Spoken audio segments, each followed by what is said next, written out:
Krishna Krishna Hare Hare Hare Rama Rama Rama Hare Hare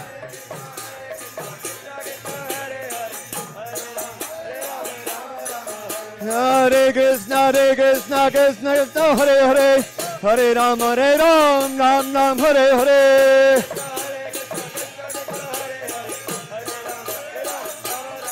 Hare Krishna Krishna Krishna Hare Hare Hare Rama Ram Hare Hare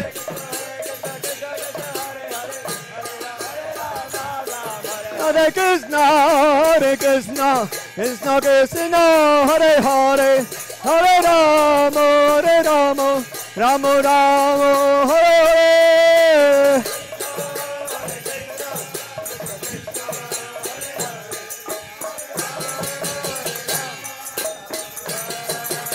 Jaya Prabhupada Jaya Prabhupada Jaya Prabhupada Jaya Prabhupada Jaya Prabhupada Jaya Prabhupada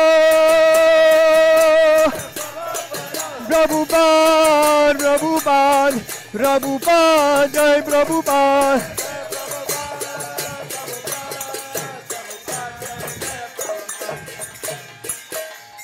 Tiger Sitanath Premanande Hari Hari Bo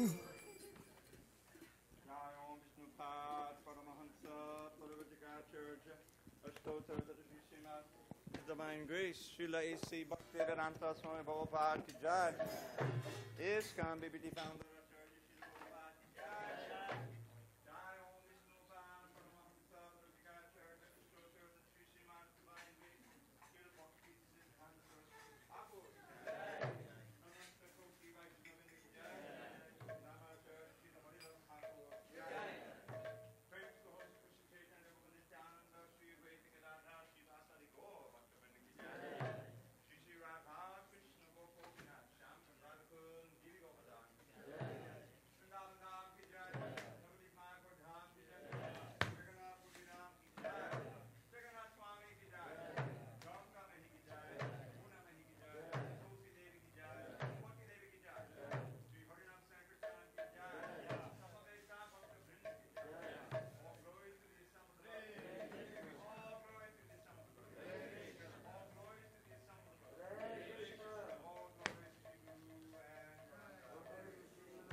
Namaste Narasimhaya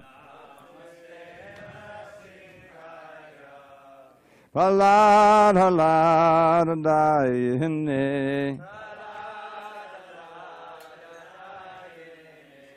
Hiranyakashipo Vaksha Ashilatankana Kalaye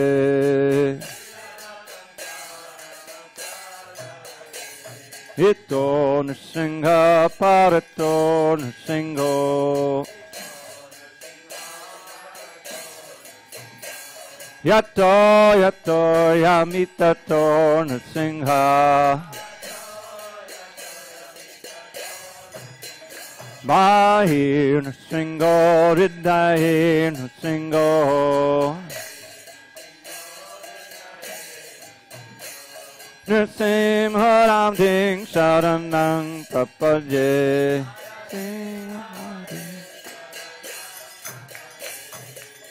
Tavakara Kamalabhare Nakam Adbhuta Shringa Andalita Hiranyakashipu Tanubringam Keshavadrita Narahari Rupa Jai Jagadisha Hare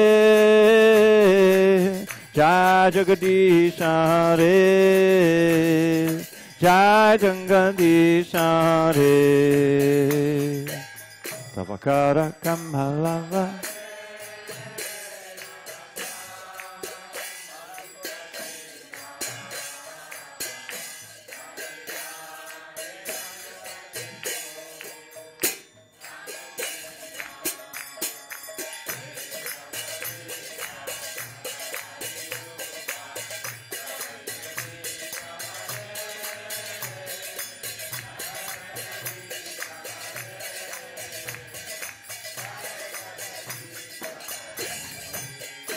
Jaya Nrsingadev, Jaya Nrsingadev, Nrsingadev, Jaya Nrsingadev.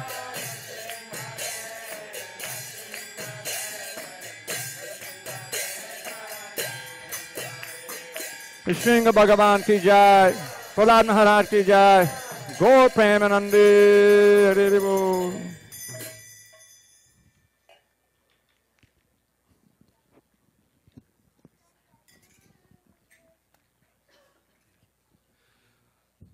Krishna, everyone. Thank you very much for coming for the weekly Sunday Hare Krishna Festival and Love Feast.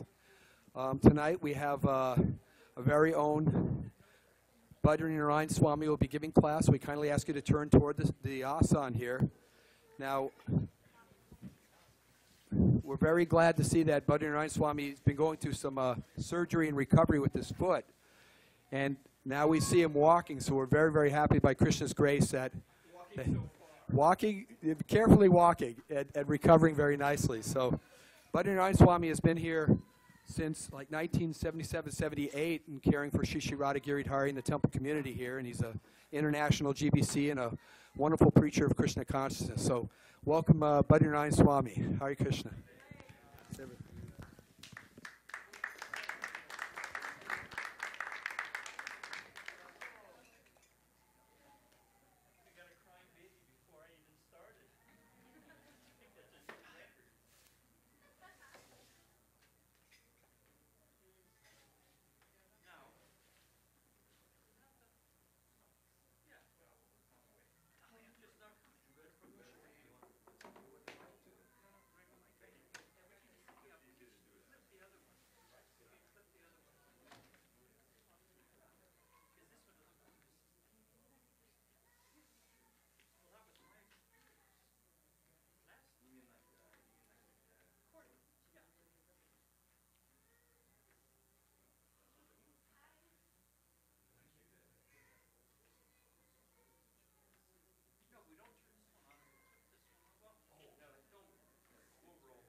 Can you hear me back there? Over the poor baby who's suffering in the front hallway? That kid is not happy. You will see we have a set of books right there. That is a set of Srimad Bhagavatam. And our source of knowledge is the Vedas. And the Veda literally means to know. And it's compared to a tree. And the best part of a tree is the fruit. And the best fruit is nice ripe fruit, tree-ripened fruit, right? Everyone knows if it's ripened on the tree, it's nice, sweet, succulent, full of nutrition. So the Srimad Bhagavatam is called the ripened fruit of the desire tree of the Vedas. Now, you may have heard of a philosopher's stone, or in the Vedas they call it a kalpabriksha, or a desire tree, which means whatever you desire, you can get from that tree. You can get mango, you can get coconut, plant, I don't know. Well, you can get whatever you want from the desire tree. So we all have so many desires. In fact, we could say that desire is the very indication of consciousness. Rocks don't desire, inanimate objects. This table has no desire. So we have so many desires. And we're all working very hard to fulfill them. Everybody's got 1,000. Right now, I can certainly speak for myself. I'll show you something fun. You wonder what I got in this bag? I got 3 potatoes. I'm planning on making some potato soup when I go home. So everybody's got so many desires in the head. I'm desiring this, I'm desiring that. And if you think about it, we're going to get more into this topic later on. But we've never had that desire, that experience, whereupon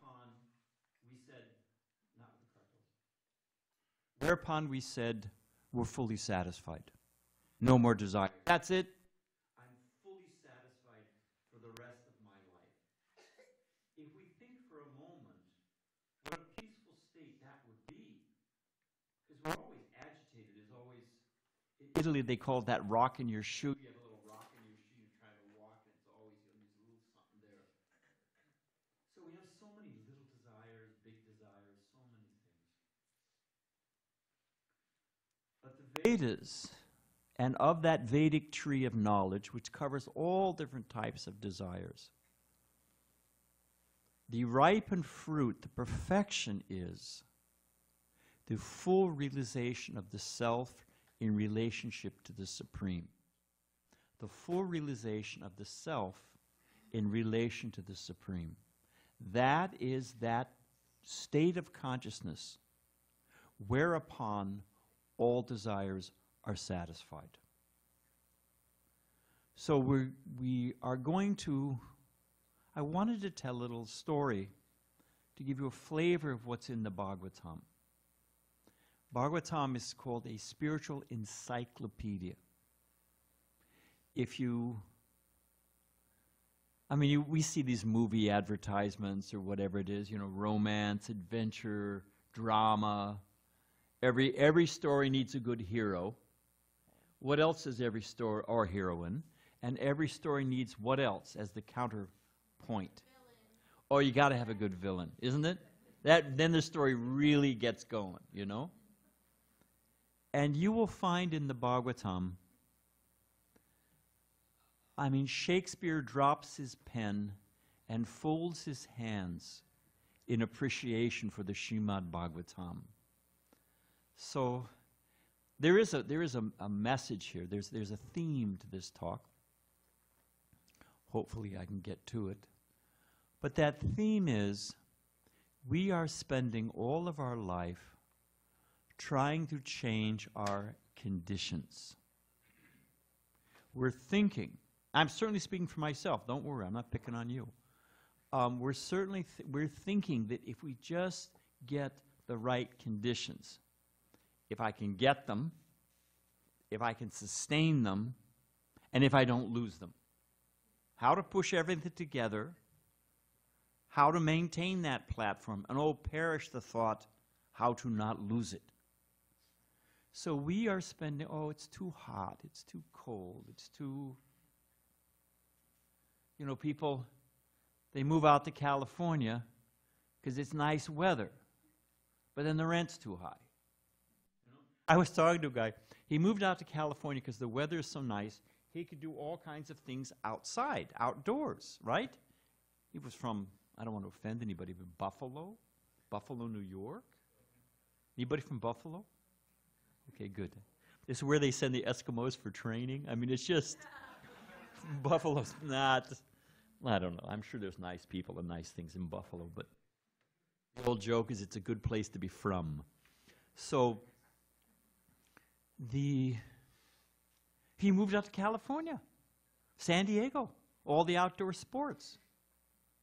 But now the rent's so high, everything's so expensive, he's got to work 2 jobs. He has no time to do work outdoors. So, I mean, it's just a simple example, but it's in this way we're trying to get the right conditions. And we can't control conditions. I mean, just things happen out of the blue. A friend of mine sent me, and it has a happy ending on one hand. You know Geert Haripuri, he lives up in Santa Barbara, and they had the fires, and then they had the rain, and all the landslides, and a guy 2 doors down from him, a huge boulder, half as big as this room, just rolled down and crushed his car. I mean, just like a tin can. I mean, nobody was in it, so I mean, he was insured, so, you know. But, I mean, I don't want to scare anybody, but anything could happen in this world. All kinds of unpredictable things happen. We cannot control conditions. And even if you somehow or other manage to get conditions going in the right way, Krishna says in Bhagavad Gita, time I am the conqueror of all things. Everything's ultimately crushed by time. Time and tide wait for no one. I mean, there was, I forget, my son sends me things sometimes. And it was at one point, a beautiful movie star. And now she's 65 years old and doesn't go outdoors because she's lost her beauty. And she's just crushed by that. So even she has money, she had fame, she has good contacts. But where's the beauty? Couldn't control that. So we can't control the conditions. But we can control our consciousness. We can control how we respond to conditions. That we have full control over. So I wanted to read a few analogies. It's from a section of the Bhagavatam. Well, I guess I'll get there in a second. The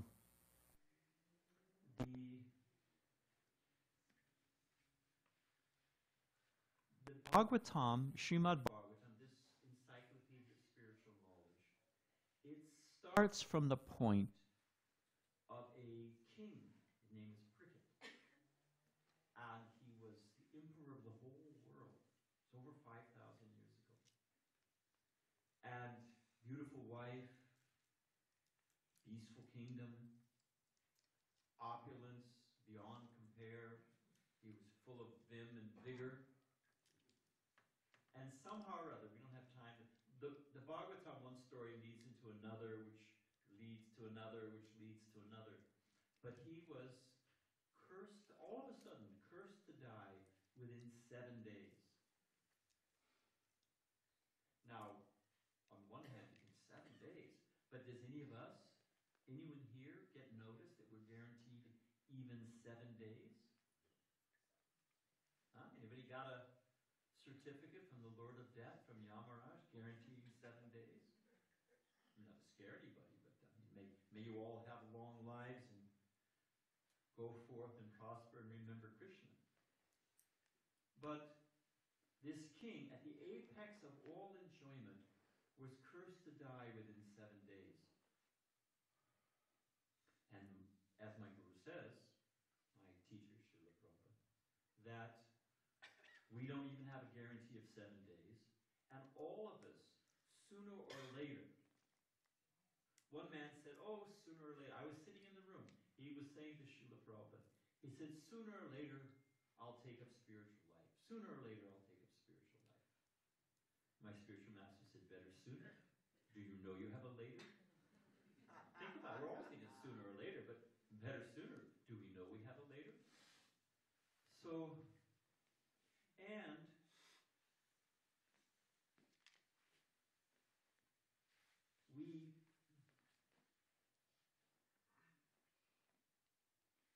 if the goal of all our endeavors is to become happy, and we can't control conditions, obviously, all we can do is control the way we react to those conditions, our consciousness. Shouldn't we invest time into developing our consciousness. I mean, like when you're a kid, you ever connect the dots, dot 1, dot 2, dot 3, and hey, look at that, it's a giraffe or whatever, makes a picture of something. So we just connect the dots.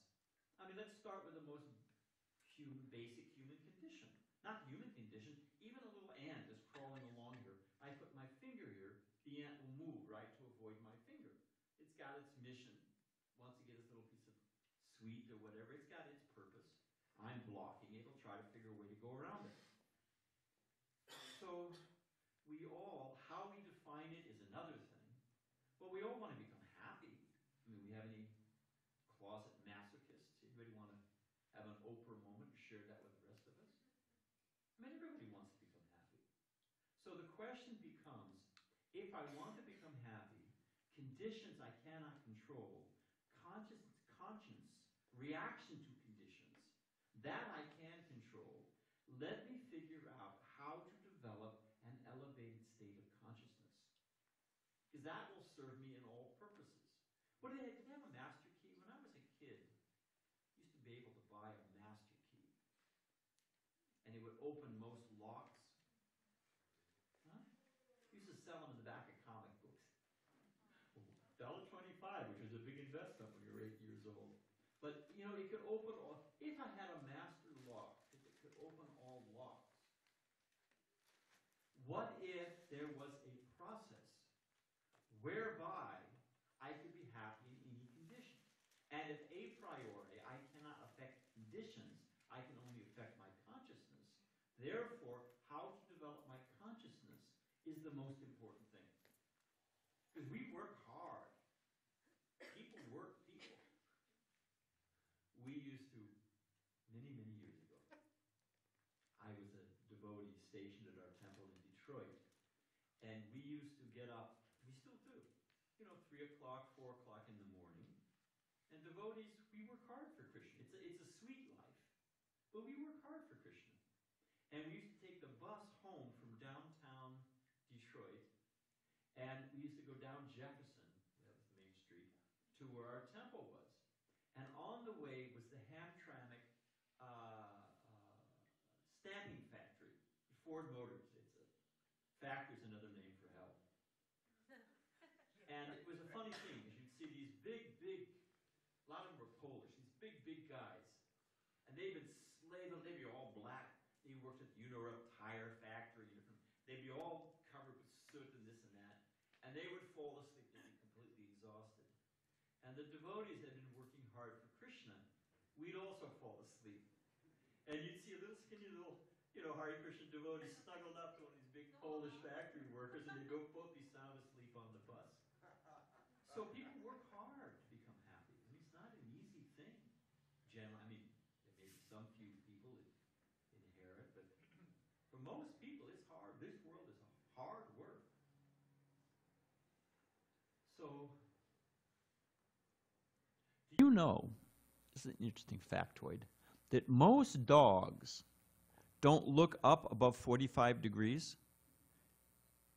I don't know when else you're ever going to use that, but they don't. You don't see dogs like, hey, checking things out, looking straight. Hey, well, that looks like an airplane.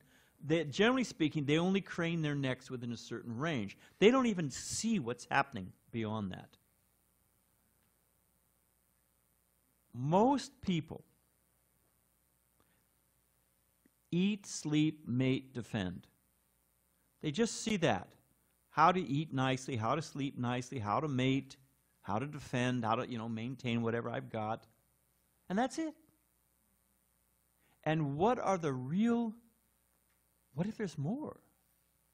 What if there's a whole other dimension and I'm just not seeing it?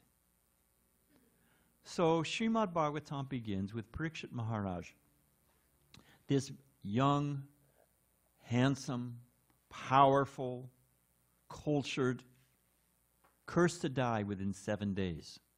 So what did he do? This is how this encyclopedia, this Srimad Bhagavatam begins. So what did he do?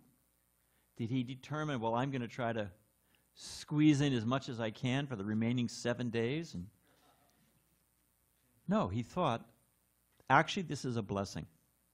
he thought, I have to die sooner or later. This has certainly focused me, you know, like nothing like a crisis to focus one's intelligence. And he called for all the great sages and saints and rishis and yogis from all over his kingdom. They all assembled on the banks of the Jamuna. Jamuna or Ganga? I think it's the Jamuna. Oh, he said, okay, good. Any sacred river will do, but Ganga. So he was sitting on the banks of the Ganga. And he asked, what is the duty of all people, especially those who are about to die?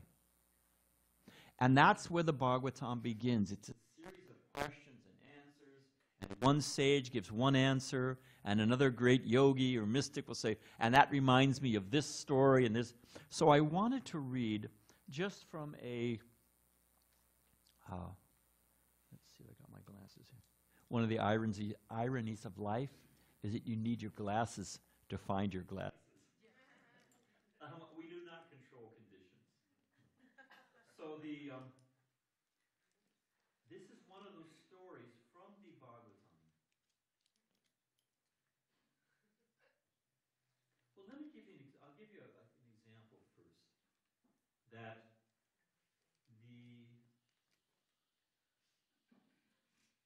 we've got time. We have a very complicated society. We've created, just like the cocoon, you know, the silkworm weaves a beautiful cocoon, but becomes trapped within it. That making that cocoon becomes the very source of its death. You know, the silk merchant comes and puts, you know. So we've woven a very complicated world of duties and responsibilities and obligations. I don't know if people still read Alice in Wonderland, but there was the Mad Hatter who was late for an important date. I was sitting in Srila Prabhupada's room one time, and a man was fidgeting. He was, you know, his wife had obviously dragged him. He'd much rather be home watching the ball game. Some of you may be in the same condition. So he was fidgeting. And Srila Prabhupada, who didn't miss a thing, asked him, you know, what is the issue? And the man said, oh, I have a very important appointment. I have a very important appointment. I don't want to miss it. I can't miss this appointment. Srila Prabhupada said to him, you only have one appointment, and you will not miss it. Anyone know what that appointment is? You can reschedule. You can say, no, Thursday doesn't work for me. How about never? Does never work for you? No. You have no choice. So we have created a complicated society, but it's managing to miss the one thing we really need to do. And Prabhupada tells a nice story. I don't know the source of it. It may be a Bengali folk tale, I don't know. But it goes like this. There was a yogi, and he was living off in the forest. It was not uncommon. And even in Christian tradition, in many genuine spiritual traditions, you find people who have dedicated themselves to monastic lives. We need bakers, we need candlestick makers, we need all those, you know, computer techs. We need everything. But a healthy society also needs some monks. It needs some people who are dedicated to spiritual life. We need that. We need electricians. We need the whole, like my guru gives the example of a body. You need feet, legs, a digestive system. You need a head. You need the whole thing to work. So we're not deprecating anything else. But in the Vedic tradition, there was a tradition, a custom of, there would be a section of sane people who would give up the humdrum pressure of life and lead a contemplative or contemplative life. So, there was a yogi living in the forest, and he had one set of underwear, just he'd made from cloth. He had one set he was wearing, one set he was hanging on a clothesline. You know, the branch was there, a tree, you know, it's drying in the sun. Everything was going on fine, no problem. What is it, a pair and a spare? So he was good to go, you know. One day a mouse came, stole his underwear. Oh, jeez, what to do? Now he's only got one pair. He wants to put on a clean pair every day. What to do? So he had a friend in town. He asked his friend what to do. His friend said, it's simple. Just get a cat. Okay, think about it. A cat will take care of the mouse, right? No problem. So he got a cat. So then he's sitting in his deep meditation. Meow, meow. What is this? You know, the cat's rubbing up against him. He asked his friend, "What? You told me to get this cat. Now the cat's giving me a hard time." He said, "It's simple. Just get a cow. The cat's hungry. You get a cow. Cow will produce milk. Milk you can feed the cat. Cat will take care of the mice. No problem. All right, guy gets a cow." So then he sits down in peaceful meditation. What is this? You got to milk the cow? His friend says, "Get married. Get a wife. She'll take care of the cow." So now he's got a wife to take care of a cow, to produce the milk, to take care of the cat, to take care of the mouse. So, you know, he sits down in meditation. He feels a little tap on his shoulder, and it's his wife. And she said, "It's fine. You know, you're all alone in this forest. It's good for you, but I get bored. I need something to do. I need some kids." Then you get some kids to keep the wife happy, and then the kids need a house. And so after a while, he's got a house, he's got kids, he's got to work, he's got a cow, he's got the milk, it's like old MacDonald's farm, and he just knows what happened to his peaceful life. He said, "Forget this, I'm just getting another pair of underwear." So we've created, and we all need to work, we all have our duties, we all have responsibilities. Let's not take a simplistic view of the thing. But really, have we dealt with the core issue? Why we're really here? An old friend of mine, he's passed away now. His name is Sariputta Prabhu. He told a joke. I've told this joke before, but I'm going to tell it again. Got a new audience.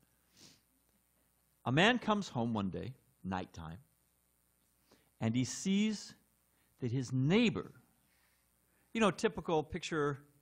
They don't say track homes now. What do they call them? They have a nice euphemism. What? Row houses? No, row houses would work, but now they have a nice euphemism. But basically, ranchettes or whatever, you know. But it's driveway, lawn, driveway, lawn, driveway, lawn. 4 models of houses, right? So a guy comes home one night, and he sees that his neighbor is down by the street. And he's under the street light on all 4s. He's obviously looking for something. So, you know, his neighbor's obviously lost something in some kind of, maybe I can help. So he goes over to his neighbor under the street light, out by the street. And the neighbor's completely drunk. Just drunk as a skunk. So he thinks, "Oh, jeez, you know." He says, "What are you doing?" So the drunk neighbor says, "I was at my front door trying to open my door, and I dropped my keys." Front door's there, dropped his keys here. He's up by the street, under the street light. So the guy says, "Well, you dropped your keys there. What are you doing up here under the street light, by the street?" He said, "This is where the light is." Ha, ha, ha, ha. So we're looking over here, because that's where we think the light is. If I just fill my belly, if I just get a house, just get a bigger house, just get a wife, get a new wife. Hey, this time I'm getting a good prenuptial this time. I'm not getting burned the second time.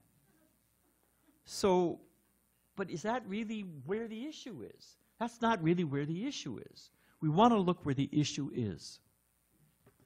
And that's what Srimad Bhagavatam is talking about. It's how to deal with the issues, and it changes the way we see the world. I'm going to give a simple example. It's a true story. You know Brahmananda. He's passed away also by coincidence or by inevitability. So he was stationed in Pakistan.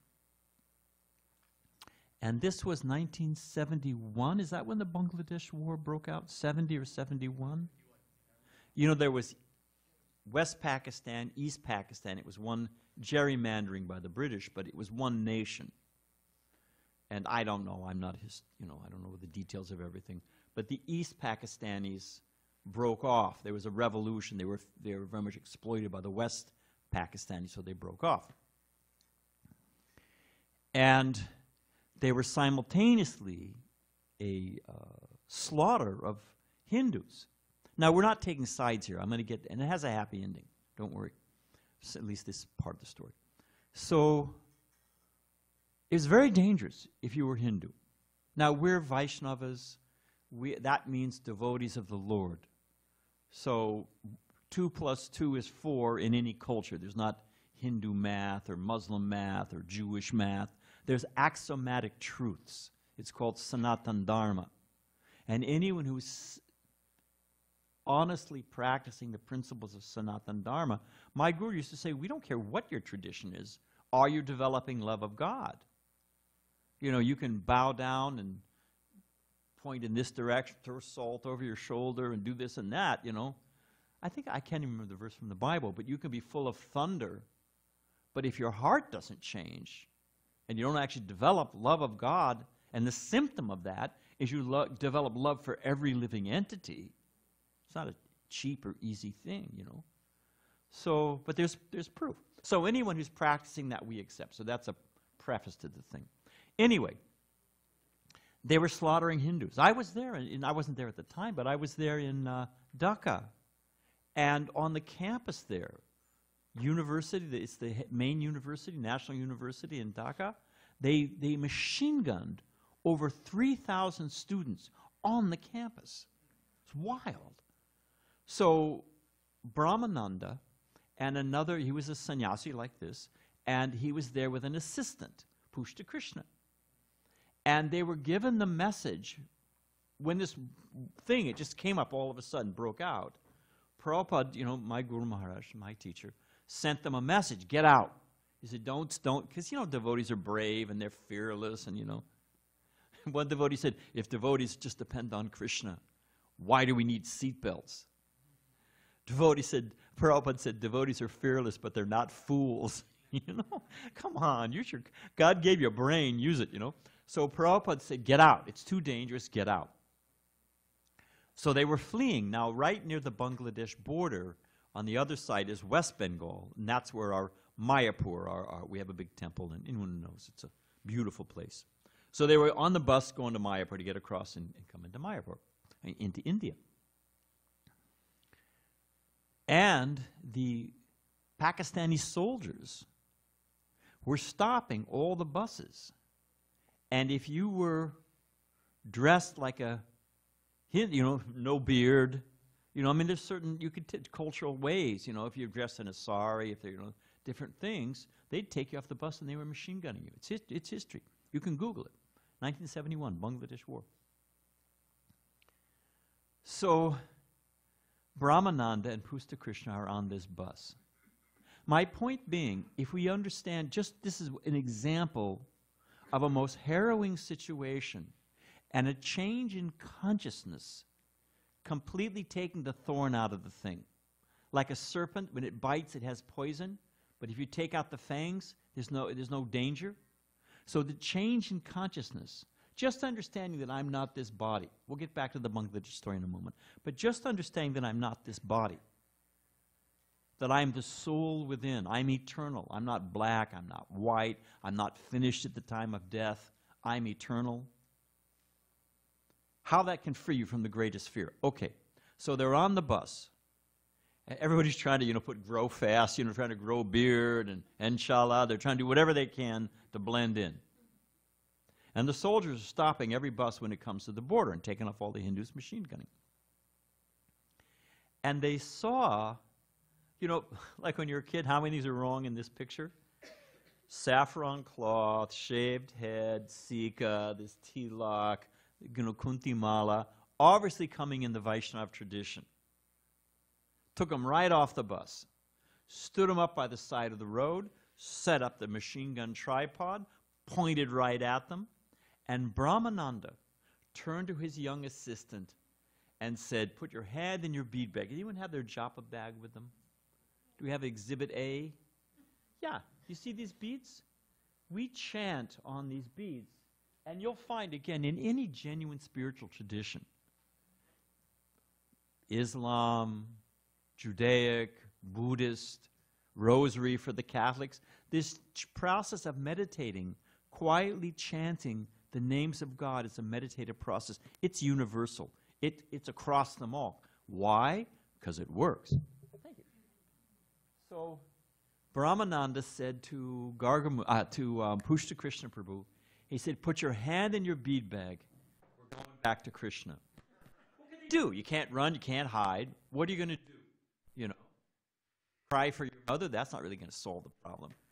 They put their hands in their bead bags, in their japa bags like this, and we're chanting Hare Krishna, just like they were posing for a photograph.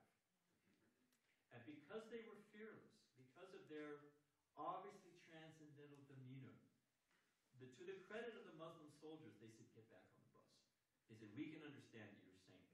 Get back on the bus. We'll let you go. So by that simple understanding that I'm not this body, I'm the soul within, completely fearless. If we understand, I was black in a previous life, I was a woman in a previous life, I've been Chinese, if we accept that each life is a lesson, and I've had so many lives, are we really going to take it out on women because now we're in a man's body? Hey, I was a woman in the past. I may be a woman in the future. I got to make sure I got a pretty good scene when I land next time. Are you going to take it out on black people or black people on white people, or what is it? I've been all of those things a million times before. So if you understand, if we understand, I'm not the body, I'm the soul within. Racism, finished. Fear of death, finished. Discrimination, finished. It's just a simple thing. A change in consciousness changes how we experience the world. We didn't change the conditions. We changed the consciousness. And the whole ball game changed. So those are a few I wanted to give, just to get into the Bhagavatam. My whole purpose here, I'll be frank. What do they call full disclosure? My full purpose here is to encourage you to read the Srimad Bhagavatam. I will make you. Jamuna Prabhu, my good friend, said I've been here since, I remember, January of 1978. So you can, what is it, 2000? What is that? 40 years. 40 years. I don't look a day older, no. Believe me, I'm nicked and scraped by time, no. But 40 years. So I'm going to be here by Krishna's grace. I'm going to be here a while longer, so I can make a genuine guarantee. If you read Srimad Bhagavatam, this Srimad Bhagavatam, if you read Bhagavatam 10 minutes a day, is there anyone here who cannot spare 10 minutes? We spend that much time waiting for the light to change, isn't it? Or the clothes to dry in the dryer, 10 minutes is nothing. If you spend 10 minutes a day, every day, or you could skip a day every now and then, okay, fine, we'll give you some slack. But 5 out of 7, okay? For 6 months, 10 minutes a day, Srimad Bhagavatam, you will notice a profound, irrevocable change in your consciousness. I don't mean to be superficial. There's an old joke that you sell something, it'll put glide in your stride, pep in your step, and a new lease on life. If you read Srimad Bhagavatam, you can read more. It's actually very attractive. Once you get into some of the stories, you just, it's a page turner. But you read 10 minutes of Srimad Bhagavatam a day. 6 months. And because I don't get a commission. What is it? Where's Damodar Kumar? What does a set of Bhagavatam sell for? We have English, we have Gujarati, we have Telugu, South India, and we have Hindi, and we have English. We don't have a Spanish version here, but we can get you a Spanish version. It's in Spanish. Costs, I think, $120. Let's say $120. You can put it on your card. We have a gift shop here. You won't even feel it. And you read 10 minutes a day Srimad Bhagavatam, and your life will change. And if at the end of 6 months, 10 minutes a day, we'll cut you slack. You can skip a few days. 10 minutes. It's fun. Read it when you first get up in the morning. That's the best time, when the mind is clear, or before you go to bed. Then you'll dream all kinds of wonderful things in Srimad Bhagavatam. And if at the end of 6 months you don't notice a significant, I'll take your word for it. You don't have to convince me. If you personally do not notice a profound beneficial change, we'll give you your money back. I will personally give you your money back. And you can keep the Bhagavatam set. I got to think about that one. But I got a little over enthusiastic on that one. No, you can keep it. I said it, so I said it for the deities. It has to be true. What can you lose? What can you lose? 10 minutes. 10 minutes is going. You're standing in line for coffee or tea, herbal tea, I hope. Standing in line, whatever you're doing. 10 minutes is nothing. And you get a set of Srimad Bhagavatams, and your life will change, and for the better. And if it doesn't change, you get your money back. Jeez. Such a deal. So I wanted to give, because we have a few more minutes, I wanted to just give a few examples of how there's a section in the, like I said, there's so many amazing stories. There's, cautionary tales, don't do this, this is what will happen to you, and if it happens to you, how do you get out of it? There's cautionary tales, when is Nrsingadev's appearance day? It's all the way in May, isn't it? It's quite some time. This is a festival day. This is the archetype villain. His name is Hiranyakasipu. Hiranya means gold, Kasipu means soft bed. All he enjoyed was women and wealth. Those were his, and he was an emperor of the universe. Unbelievable mystic power. And he was brought to his knees by a 6-year-old boy. Nrsingadev was the agent, but a 6-year-old boy, his son. It's just, that's just a sample of the drama of the Bhagavatam. So, these few examples, this is from the 11th canto. There's 12 cantos in the Srimad Bhagavatam. Is it 18,000 slokas in Bhagavatam? 18,000 verses. My guru said Bhagavatam is like a sugar tree. Evidently, I don't know the botanical name. Someday I'd like to find out. But evidently, there's a tree in India called a sugar tree. And you taste it, the bark, the leaf, the root, the stem, it's all sweet. Anywhere you taste it, it has a sweet taste. So my guru said, ideally you begin at the beginning and read your way through the Bhagavatam. But any way you read the Bhagavatam, you open it up anywhere, you have a particular story you like, you want to just read the verses, you just want to read the purports. Every verse comes with commentary.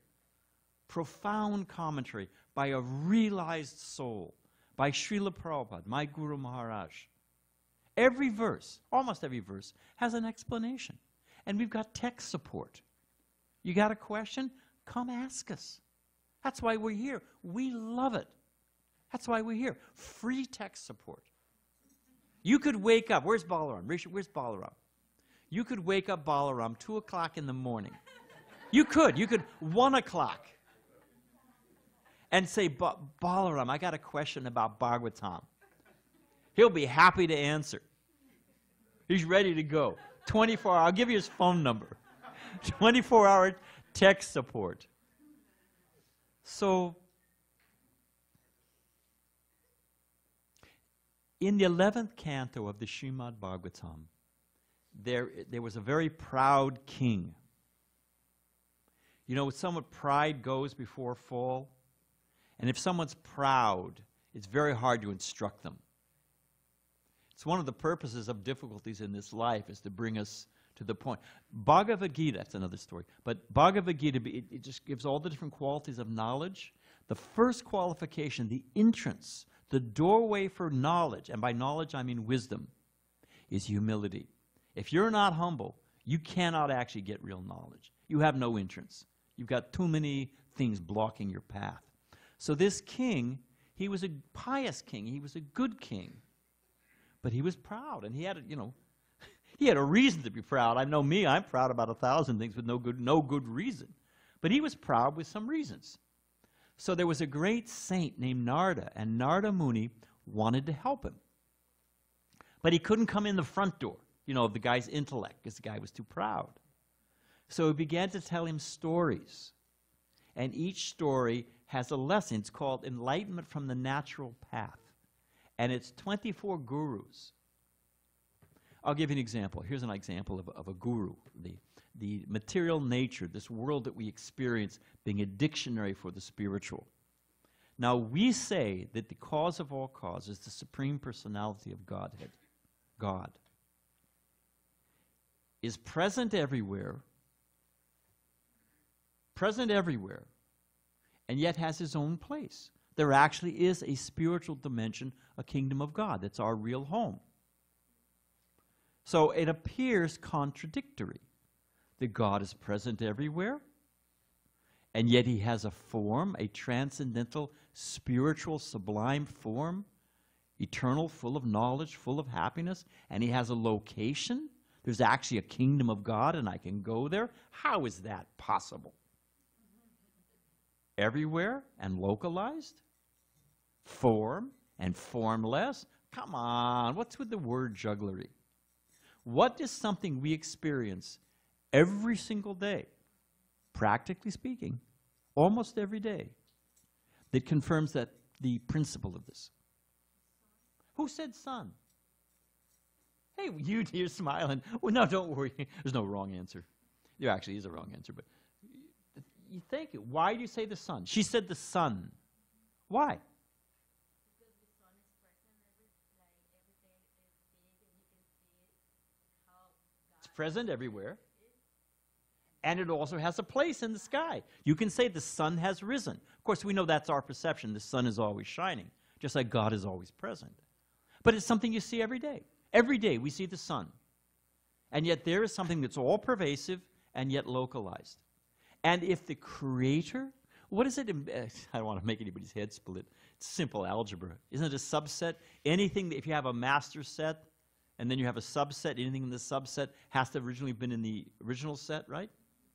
Have I got that right? I think so. Jeez. In the same way, if I take a drop of water from the ocean, anything in the drop, so much salt, so much this, so much, whatever the chemical composition in the drop will also be in the ocean, only unlimitedly. So if the cause of all causes, the creator of unlimited suns, he's created unlimited objects that can be present, localized, and all pervasive, and yet he can't do that? The cause of all causes can't do one of the causes? Where's the logic in that? So I just wanted to give a few quick examples of this. This is in the Srimad Bhagavatam, 11th canto. This king is being instructed by different things in nature, what we can learn from them. And it's all a ruse to get around his pride to actually help him come to a higher level of consciousness. So one of the examples is, I only have a few minutes here, what can we learn from the earth?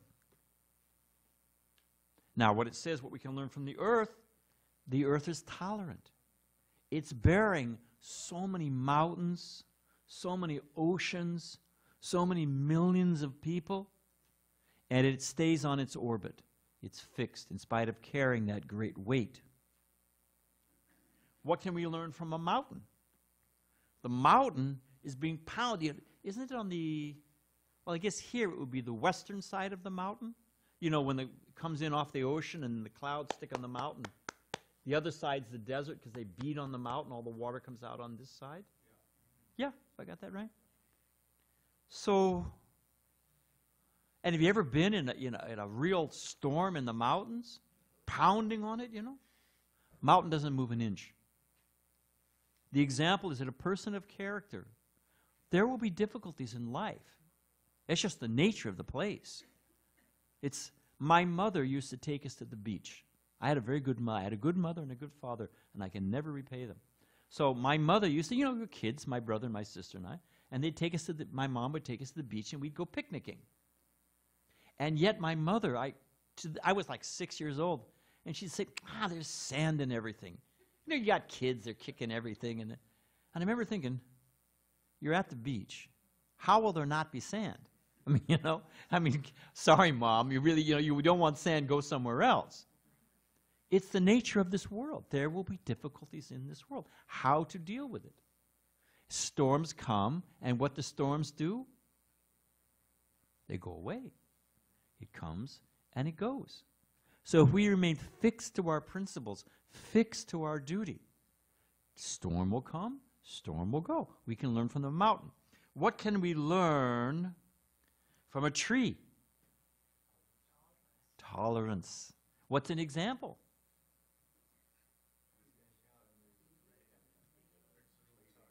It's hot, it's cold, dogs are offering their respects in their own fashion.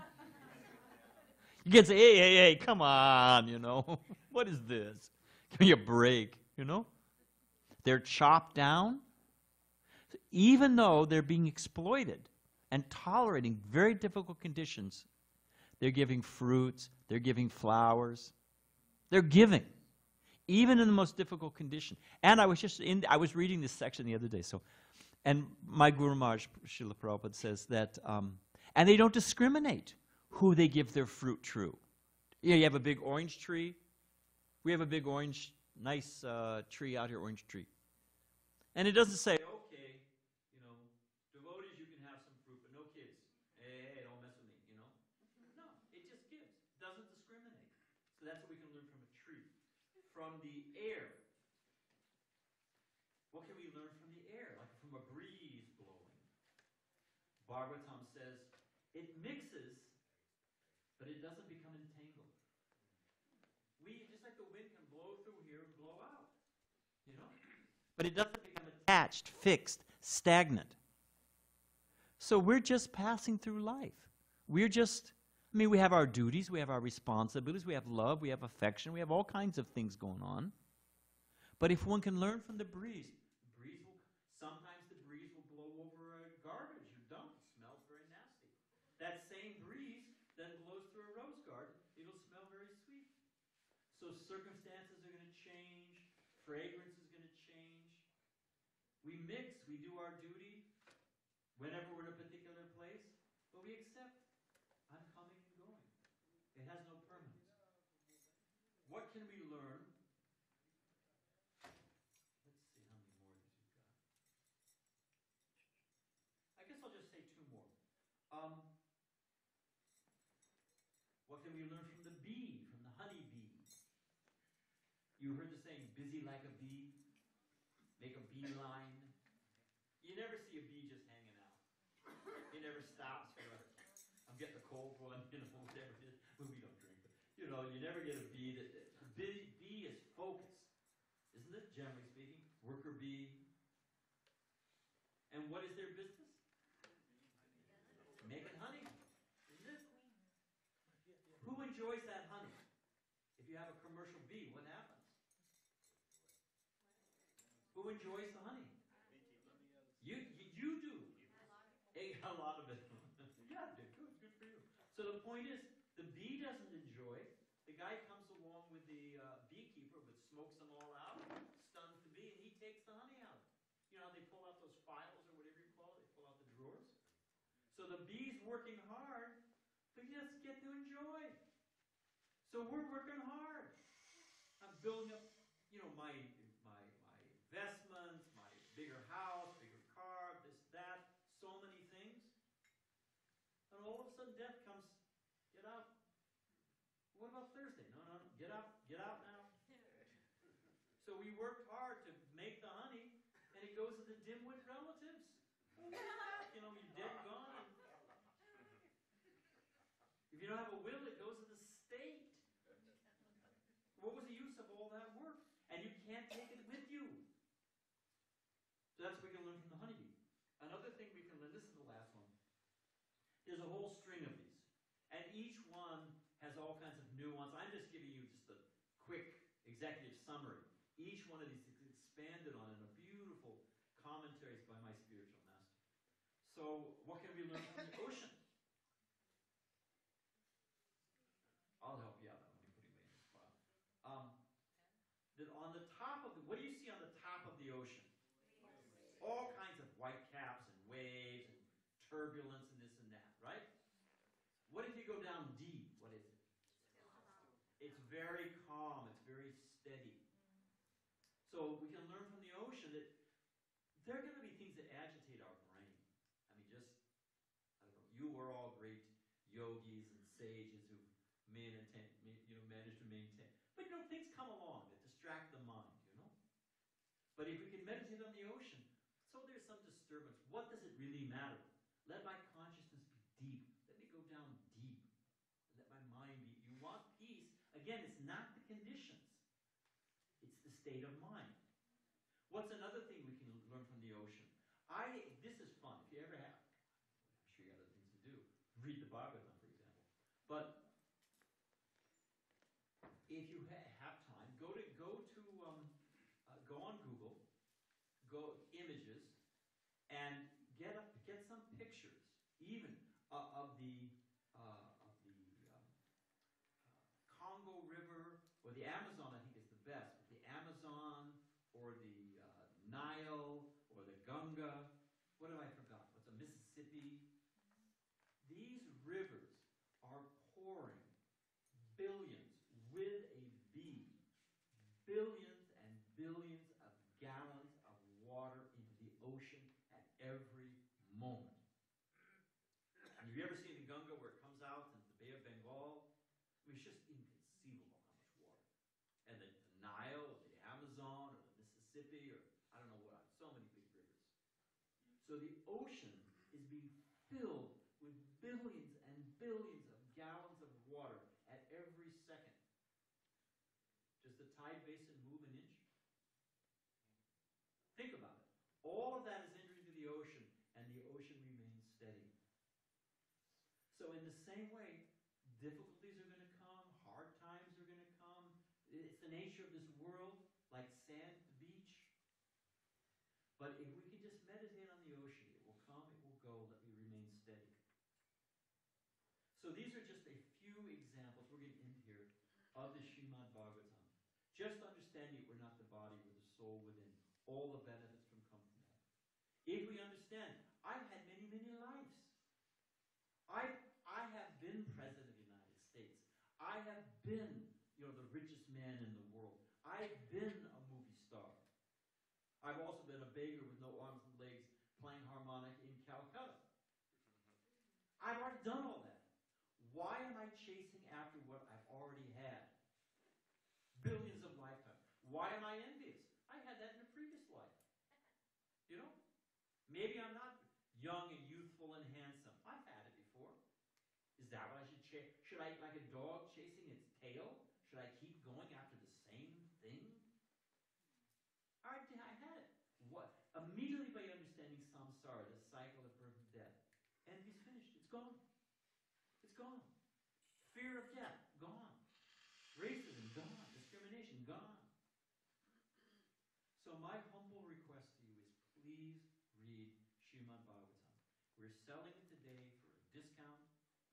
It's $120. You can put it on your card. If you have a set of Srimad Bhagavatams, read it.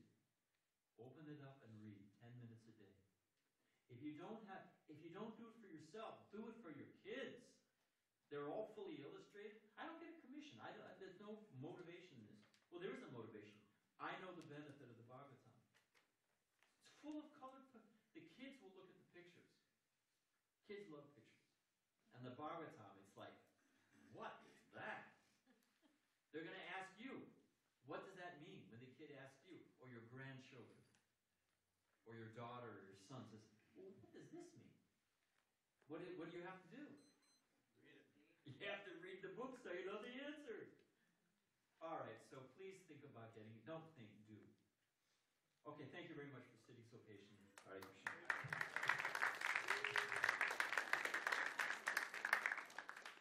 Now, one thing, I swear you we're almost done. I have to go, actually, but Balaram, stand up. Stand up. Sorry, Balaram. No, we're not going to call you at 1 o'clock. I'll take that back. If you just check with Balaram Prabhu, or I think is Damodar Kumar in the front hall? I'm not sure. All right, you just check with Balaram. He's self-effulgent. You'll see him. And get a Srimad Bhagavatam. Thank you. Very much. Hare Krishna, everyone. Yeah, so everyone, please kindly, just a heads up too, and we'll make an announcement a little later, but the feast tonight is sponsored, so that's something to look forward to. But please stand up, put your questions aside, and then we'll have a very nice kirtan now, followed by a wonderful feast. Hare Krishna.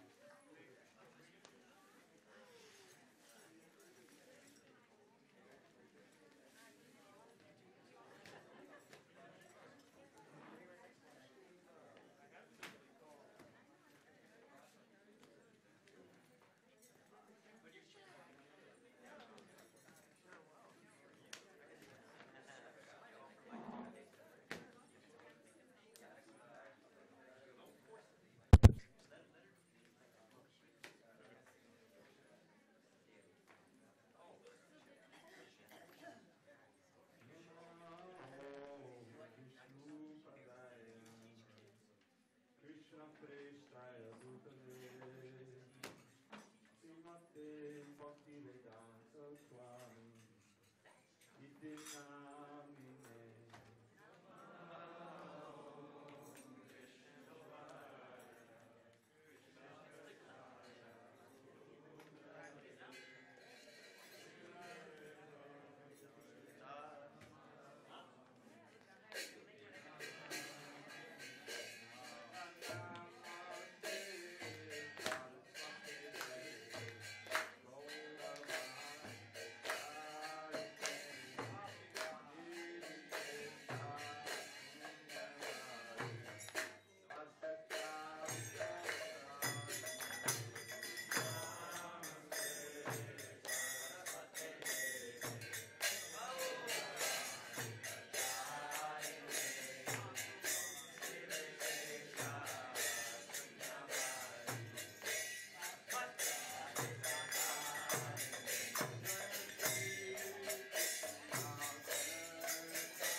Krishna Krishna Hare Hare Hare Rama Rama Rama Hare Hare. Bol Hare Bol.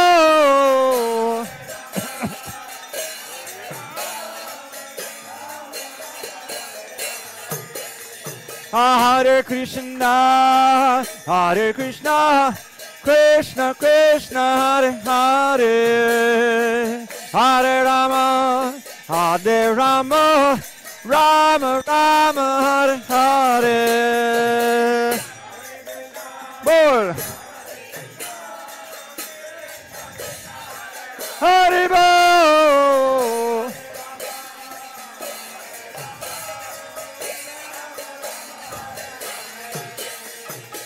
Hare Krishna,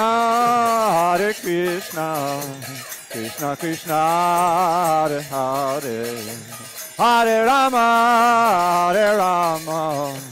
Rama Rama, Hare Hare.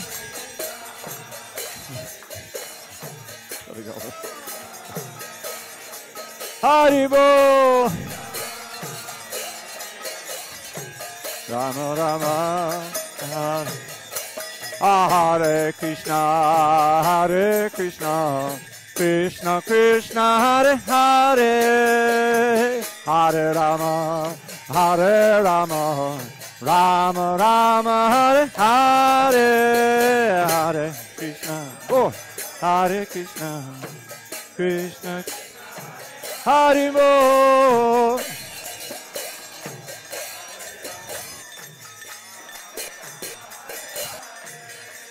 Hare Krishna, Krishna Krishna, Hare Hare, Hare Rama, Rama Rama, Hare Hare. Bol. Hare Bol.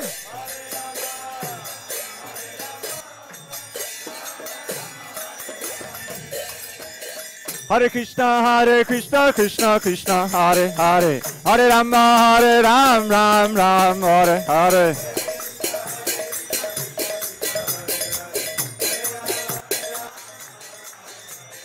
Hare Krishna, Krishna Krishna, Hare Hare, Hare Ram, Ram Ram, Hare Hare.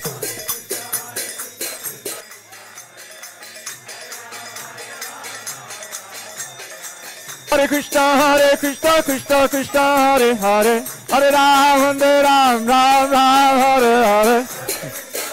Hare Bol, Hare Ram, Hare Krishna, Krishna, Hare Hare, Hare Ram, Ram Ram, Hare Hare.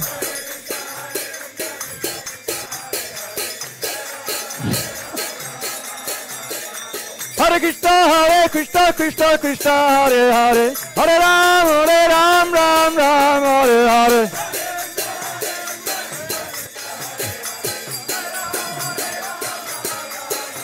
Hare Krishna, Krishna, Hare Hare, Hare Ram, Ram, Hare Hare.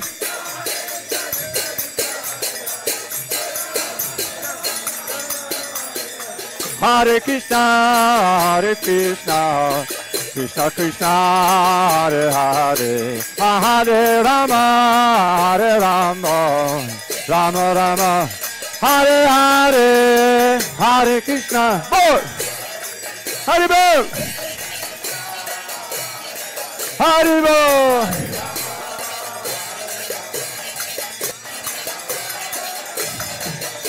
Hare Krishna, Krishna Krishna, Hare Hare, Hare Rama, Rama Rama, Hare Hare.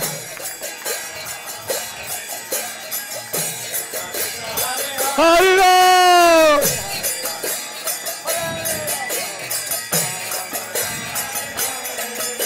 Hare Krishna, Krishna Krishna Hare Hare, Hare Rama, Hare Rama, Rama Rama Hare Hare, Hare Krishna.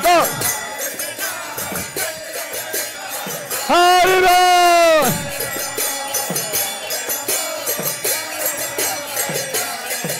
Hare Krishna, Krishna Krishna, Hare Hare, Hare Rama, Rama Rama, Hare Hare, Hare Krishna. Hare Bol.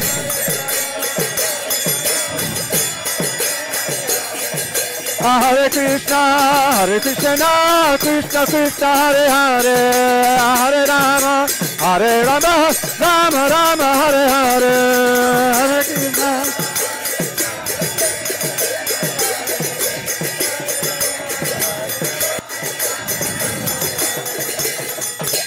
Krishna. Hare Krishna, Krishna Krishna, Hare Hare, Hare Rama, Rama Rama, Hare Hare. Bol.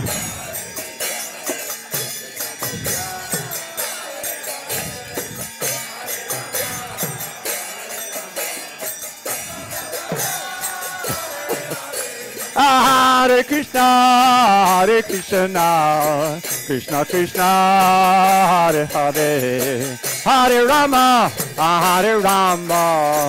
Rama Rama, Hare Hare, Hare Krishna. Bol.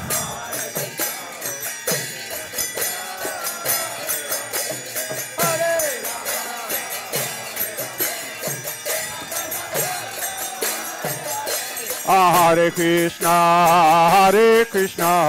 Krishna Krishna, Hare Hare, Hare Rama, Rama Rama, Hare Hare.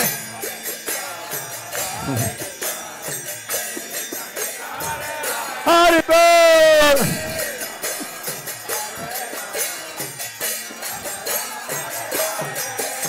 Hare Krishna, Krishna Krishna, Hare Hare, Hare Rama, Rama Rama, Hare Hare. Bol. Hare Bol. Hare Bol.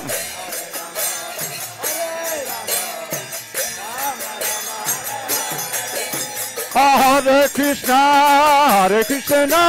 Krishna Krishna, Hare Hare, Hare Rama, Rama Rama, Hare Hare.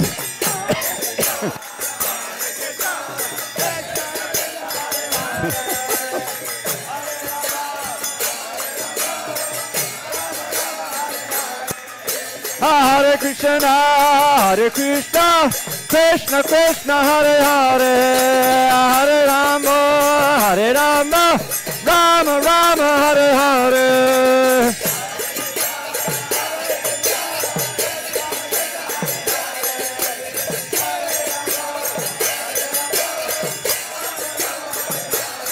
Hare Krishna, Krishna Krishna, Hare Hare, Hare Rama, Rama Rama, Hare Hare.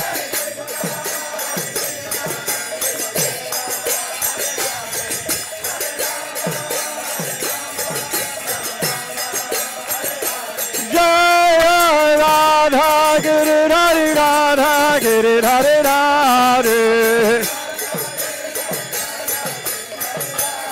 Jai Radha, Giri Radha, Giri